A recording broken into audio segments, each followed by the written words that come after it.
Dumping yard తొలగించాలి dumping yard తొలగించాలి dumping yard తొలగించాలి రామ్ కి డౌన్ డౌన్ రామ్ కి డౌన్ డౌన్ రామ్ కి డౌన్ డౌన్ రామ్ కి డౌన్ డౌన్ రామ్ డౌన్ ప్రాణాలు తీసుకున్న రామ్ కి డౌన్ డౌన్ తర్వాత మళ్ళా 5-6 ఏరియాలు దీన్ని స్ప్రెడ్ చేస్తామని చెప్పి అంటే 10,000 టన్నులు అంటే మామూలు విషయం కాదు.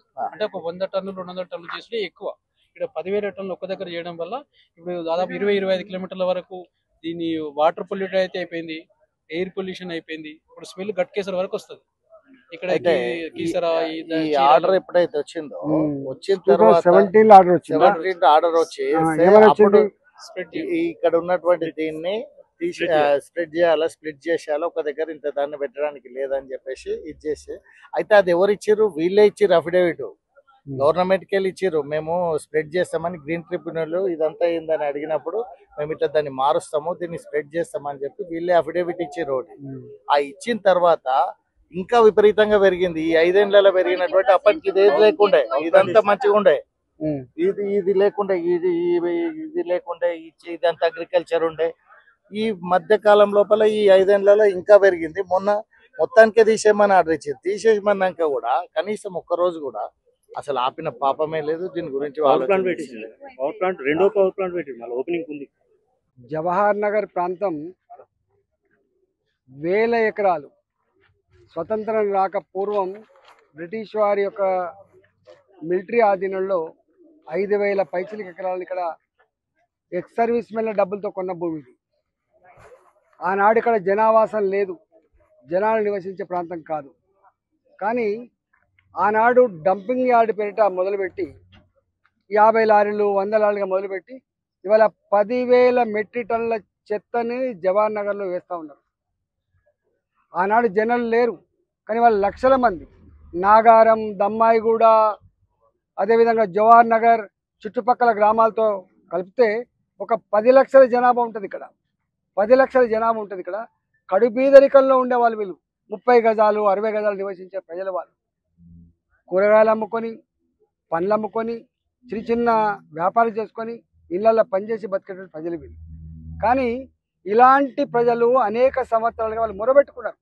అయ్యా మేము చచ్చిపోతా ఉన్నాం, ఈ వాసన భరించలేకపోతున్నాం, అక్కడ నుంచి వచ్చే పురుగులు పారినప్పుడు మొత్తం దద్దులు లేస్తూ ఉన్నాయి, మేము ఆ పైసో ఈ పైసో కూడబెట్టుకుంటే దవకాళ్ళ పాలవుతున్నాయి, మా పిల్లలు చచ్చిపోతూ ఉన్నారు, మా పిల్లలకు పిల్లలు కావట్లేదు అని చెప్పి వాళ్ళు మొరబెట్టుకున్నారు.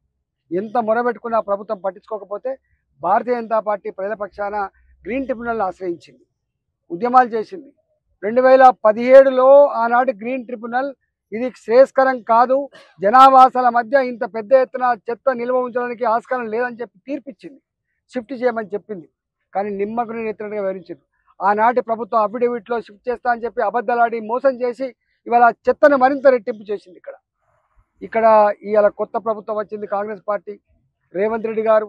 గతంలో రేవంత్ రెడ్డి గారు ఇక్కడ పార్లమెంట్ సభ్యుడిగా ఉండే జవహర్ నగర్ ప్రజల బతుకుల్ని తెలిసిన వాడిగా ఖచ్చితంగా పరిష్కారం దొరుకుతుందని చెప్పి భావించడం.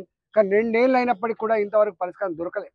చివరికి ప్రజలు వాళ్ళంతటా వాళ్ళే ఈ చెత్త మా ఇళ్ల మీదకి పోయి మా ఆరోగ్యాలు ఖరాబ్ అవ్వడం కాదు, మా ప్రాణాలు పోతూ ఉన్నాయి, యాక్సిడెంటాల్లో కూడా 10ల సంఖ్యలో చచ్చిపోతూ ఉన్నారు, అయ్యా దీన్ని షిఫ్ట్ చేయమని చెప్పి మొరబెట్టుకున్నారు. నేను పార్లమెంట్ సభ్యుడిగా అయిన తర్వాత నేను దరఖాస్తు పెట్టినా, కానీ కాకపోతే ఇక్కడి ప్రజలే వాళ్ళంతటా వాళ్ళు గ్రీన్ ట్రిబ్యునల్ పోయి ఈ బాంబే ఐఐటితో స్టడీ చేయించి ఇంత దుర్మార్గమైన పద్ధతి ఎక్కడ లేదు ప్రపంచంలో, దీన్ని అర్జెంటుగా దీన్ని స్ప్రెడ్ చేయాలి, దీన్ని అర్జెంటుగా ఆపాలి, ఏ చెత్త అయితే ఏ నీళ్ళు అయితే ఈ ప్రాంతాన్ని అంతా కూడా విషతుల్యం చేసినాయో వాటి ట్రీట్ చేయాలని చెప్పి వాళ్ళు స్టడీ రిపోర్ట్ ఇచ్చింది. కానీ ఇంతవరకు ఏం చేయలేదు. గ్రీన్ ట్రిబ్యునల్ కూడా ఆదేశాలు ఇచ్చింది. ఇలా మేము వచ్చింది ప్రభుత్వానికి గుర్తు చేయడానికి, ప్రభుత్వానికి ఒక హెచ్చరిక చేయడానికి వచ్చినాం. ఒకవేళ కనుక ప్రజల జీవితాలతో చెలగాటమాడి ప్రజల్ని ఇట్లే చంపుతూ ఉంటే చూస్తూ ఊరుకోవడానికి భారతీయ జనతా పార్టీ సిద్ధంగా లేదు. ఇలా లక్షలాది మంది ప్రజలతో ఇలా సెన్సిటైజ్ చేసి వాళ్ళ నాయకత్వంలో రేపు దీనికి వ్యతిరేకంగా పెద్ద ఉద్యమాన్ని పార్లమెంట్ సమావేశాల తర్వాత నిర్మించబోతున్నామని చెప్పి తెలియజేస్తా ఉన్నాం. ఇవాళ యాక్సిడెంటల్లో మరణించిన వాళ్ళు కావచ్చు, ఎవరైనా ప్రజలు తిరుగుబాటు చేస్తే అనేకసార్లు కొట్టిన సందర్భాలు కావచ్చు, ఇలాంటి అన్ని కూడా ఆపకపోతే తీవ్రమైన పరిణామాలు ఉంటాయని చెప్పి యజమానాన్ని కూడా హెచ్చరిస్తూ ఇవాళ మా కార్యకర్తలు కానీ మా నాయకులు కానీ ఈ వారం 10 రోజుల పాటు మొత్తం ఈ చుట్టుపక్కల ఉన్న ప్రజానికాన్ని సెన్సిటైజ్ చేయడంలో నిమగ్నమై పార్లమెంటు సమావేశాల తర్వాత ఒక ఉద్యమ కార్యాచరణ ప్రకటిస్తాం.